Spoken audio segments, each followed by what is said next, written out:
எல்லாருக்கும் வணக்கங்க. கோழி வளர்த்துறது என்னன்னு கேட்டிங்கன்னா, கோழி நோயும் பிரிக்கவே முடியாது.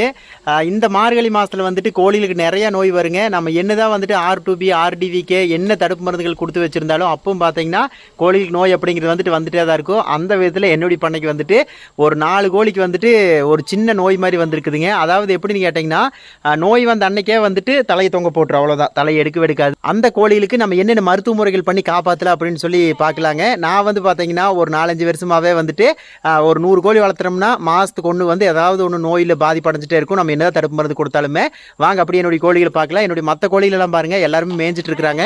அப்படி உங்களுக்கு காட்டுறேன் பாருங்க.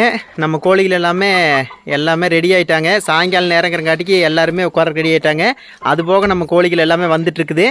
மகிழாதிரன் பாருங்க, அந்த கம்பி மேலே ஏறி வந்துட்டு இருக்காரு. சாமி வா வா வா, கைப்பிடி இரு மெதுவா கைப்பிடி. எதுக்குமா இங்கே வர்றேன், பதனமா வா. பாருங்க, நாய் வந்துடக்கூடாதுன்னு சொல்லி கம்பி வேலை போட்டுட்டு இருந்தோம். ஆனால் மகிழாதன் வந்து அப்படியே வந்துட்டார். கூண்டுகள் தான் நம்ம கட்டி வைக்கிற கூண்டுகள். அதே மாதிரி வந்துட்டு உங்களுக்கு கோழிகள் பாருங்கள், இன்னைக்கு காலையில் வந்து பார்த்தீங்கன்னா எல்லாமே தலை தொங்கி போச்சுங்க. ஒன்றுமே வந்துட்டு எந்திரிக்கவே இல்லை இருக்குது பாருங்க. அந்த கோழியும் பாருங்க. என்ன மருத்துவ முறைகள் பண்ணுறது கேட்டிங்கன்னா, இப்போ இந்த மாதிரி வந்துட்டு தலை தொங்குற நோய்க்கு வந்துட்டு கோழிகளுக்கு முதல் தேவை வந்துட்டு குளுக்கோஸ் தான் ரொம்ப தேவை. அதனால வந்துட்டு நம்ம வந்துட்டு குளுக்கோஸ் வச்சுருக்கிறோம். இங்கே பாருங்கள், நம்ம கடையில் கிடைக்கிற அந்த குளுக்கோஸ் கூட நம்ம வச்சுக்கலாம். பாருங்க, அப்படி குளுக்கோஸ் காட்டணுங்களா. இந்த குளுக்கோஸில் தான் பார்த்தீங்கன்னா இதை தான் கொடுக்கணும். இந்த குளுக்கோஸு அது கூட வந்துட்டு டெட்ராசைக்கிள் பவுடர் ஏதாவது இருந்துச்சு அப்படின்னா ஒரு 1/2 ஸ்பூன் போட்டு ஒரு கிளாஸ் தண்ணியில், அதாவது 1.5 ஸ்பூன் குளுக்கோஸு ஒரு 1/2 ஸ்பூன் வந்துட்டு இந்த டெட்ராசைக்கிள் பவுடர் கலக்கிங்க. நம்ம வந்துட்டு அப்படியே கோழிகளுக்கு நம்ம கொடுத்தோம்னா போதுமானது. கோழிகள் வந்துட்டு ஒரு 2 நாளையில் வந்துட்டு ரெடி ஆயிரும்.